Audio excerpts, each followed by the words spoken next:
गूंगी बहू, अंधी सास। एक परिवार में 5 लोग थे। ओम प्रकाश, उनकी पत्नी सुमित्रा, बहू भावना, बेटा राहुल और एक थी उनकी बेटी प्रियंका।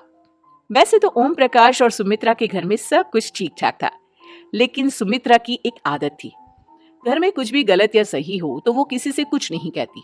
और भावना स्वभाव की इतनी सीधी सादी थी कि अगर कोई उसके साथ गलत भी करता तो भी वो उसे कुछ नहीं कह पाती। इसी के चलते प्रियंका और राहुल घर में मनमानी चलाते रहते, क्योंकि घर को संभालने वाली औरतें इस तरह से रहती थी जैसे वो गूंगी और अंधी हो।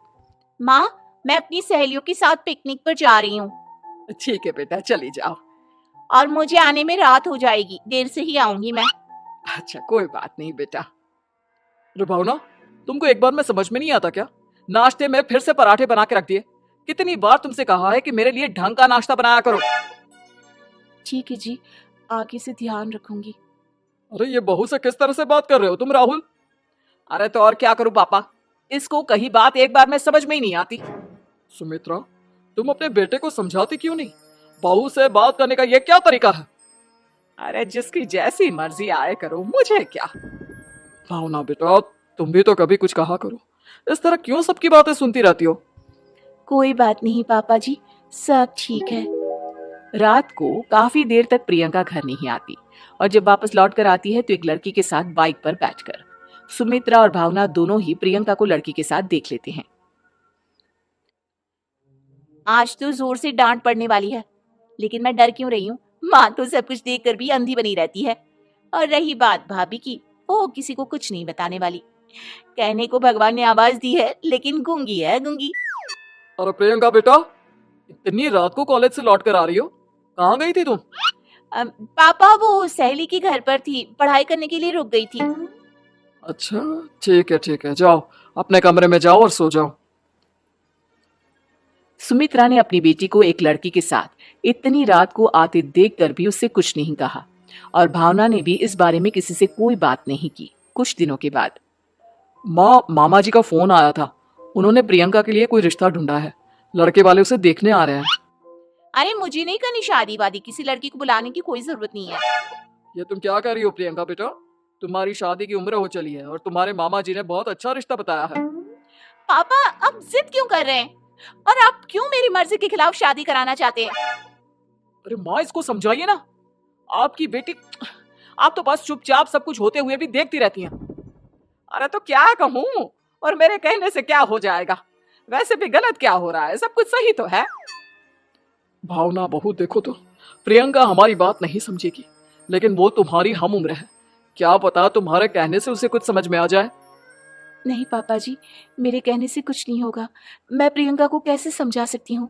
वो ननद है मेरी, कहीं मेरी किसी बात का बुरा मान गई तो? सुमित्रा और भावना में से कोई भी प्रियंका को कुछ नहीं समझाता। इस बात से राहुल और ओम प्रकाश जी दोनों ही परेशान हो जाते हैं। और फिर जब लड़का प्रियंका को देखने के लिए आता है, मुझे आपकी बेटी बहुत पसंद है, मैं उसके साथ शादी करने के लिए तैयार हूँ। देखो, मुझे तुमसे शादी नहीं करनी, और ये बात जितनी जल्दी समझ में आ जाए अच्छा रहेगा। अरे तो फिर आप लोगों ने मुझे यहाँ बुलाया ही क्यों? माफ कर दो बेटा, वो हमारी बेटी जरा गुस्से में है। हम उसे समझाने की कोशिश करते हैं। हाँ हाँ, देखिए आप नाराज मत होइए, वो तो उसने बस ऐसे ही कह दिया होगा। अरे कोई ऐसे ही कुछ कहता है क्या? और ये आपकी पत्नी और माँ, ये दोनों इस तरह चुपचाप क्यों बैठे हैं, जैसे इस घर के मेंबर ही ना हो? आपके घर में सब कुछ ठीक तो है ना? अरे सब कुछ ठीक है बेटा। सुमित्रा, समझाओ ना अपनी बेटी को। अरे क्या समझाऊं, क्या होगा समझाने से? सब ठीक ही तो हो रहा है, गलत क्या हो रहा है? भावना, प्रियंका को अंदर लेकर जाओ और उससे समझाओ कि कितना अच्छा रिश्ता है। इतना अच्छा लड़का है, इस तरह से बिहेव ना करे। नहीं नहीं जी, मैं किसी से कुछ नहीं कह सकती जी। अरे अजीब परिवार है, मुझे तो यहाँ से निकलना पड़ेगा। इस तरह से तो आपकी बेटी की शादी किसी से नहीं हो सकती। जिसके घर की औरतें गूंगी और अंधी बनकर बैठ जाए, उस घर का कुछ नहीं हो सकता। ओम प्रकाश और राहुल सुमित्रा और भावना की हरकतों की वजह से बहुत परेशान हो जाते हैं। एक दिन वो दोनों आपस में बात करते हैं। पापा, समझ में नहीं आता कि भावना और माँ को कैसे समझाया जाए। सही कहते हो बेटा, तुम और मैं काम के सिलसिले में सारा दिन घर के बाहर रहते हैं, और घर की दोनों औरतें जिन्हें सारा घर संभालना चाहिए, गूंगी और अंधी बनकर बैठी हैं। पापा, आप ही बताइए इसका क्या उपाय है? मेरी तो कुछ समझ में नहीं आता बेटा, लेकिन हमें कुछ तो करना पड़ेगा, क्योंकि इन सब की वजह से प्रियंका बहुत ज्यादा बिगड़ती जा रही है। तुमने देखा उसे किस तरह से बिहेव किया था। अरे लेकिन पापा हम करेंगे क्या? हमें एक नाटक करना होगा। कुछ दिनों के लिए हम भी गूंगे और बहरे बन जाते हैं, उसके बाद इन दोनों औरतों को अकल आएगी। हाँ पापा, शायद आपकी बात ठीक है। हम दोनों हर बार बात को संभाल लेते हैं और इसी वजह से माँ और भावना कुछ भी करने की कोशिश ही नहीं करते। और फिर अगले दिन, भावना, नाश्ते में क्या बनाया है? जी पराठे बनाए हैं। मेरे लिए पोहा बना दो। अच्छा जी ठीक है, अभी बना देती हूँ जी। बहू, नाश्ते में क्या बनाया है? पापा जी पराठे हैं और पोहे बन रहे हैं। और बहू, मुझे तो उपमा खाने का मन था, मेरे लिए उपमा बना दो। ठीक है पापा जी, अभी बना देती हूँ। भाभी जल्दी से जरा मेरा कॉलेज का टिफिन तो पैक कर देना। और सुनो, मुझे ना भिंडी की सब्जी खाने का मन है। सुमित्रा चुपचाप बैठी बैठी सब कुछ देख रही थी। उसने किसी से कुछ भी नहीं कहा और ये देखकर भावना को मन ही मन गुस्सा आ रहा था, लेकिन वो किसी से कुछ नहीं कह रही थी। उसे लग रहा था कि ओम प्रकाश जी, जो हमेशा उसकी साइड लेते थे, वो भी आज चुपचाप बैठे हुए थे। शाम के वक्त प्रियंका अपने बहुत सारे दोस्तों को लेकर घर आती है और उधर दूसरी तरफ से राहुल भी अपने ऑफिस के दोस्तों को लेकर घर आ जाता है। प्रियंका अपने कमरे में तेज म्यूजिक चलाकर डांस करती है और राहुल अपने दोस्तों के साथ बैठकर जोर जोर से हंस रहा था। प्रियंका और राहुल मिलकर पूरे घर को अस्त व्यस्त कर देते हैं, लेकिन भावना उनसे कोई शिकायत नहीं करती और सुमित्रा जी भी चुपचाप बैठी रहती है। लेकिन भावना और सुमित्रा के अंदर का गुस्सा धीरे धीरे बढ़ रहा था। फिर रात को ओम प्रकाश और राहुल एक दूसरे से बातें करते हैं। पापा, हमने इतना कुछ किया, फिर भी भावना कुछ बोलती ही नहीं और माँ भी कुछ गलत करने से किसी को रोकती ही नहीं। तुम चिंता मत करो बेटा, इन दोनों के अंदर का गुस्सा भर रहा है और बहुत जल्दी बाहर आने वाला है। अगले दिन, अरे बहू, ये कपड़े धुले हैं या गंदे हैं? पापा जी कपड़े तो मैंने धोकर ही आपकी अलमारी में रखे थे। मुझे तो साफ नहीं लग रहे, एक बार और धो देना। प्रियंका, मैं सोच रहा था कि तुम्हें उस लड़के से शादी नहीं करनी है ना, मत करो।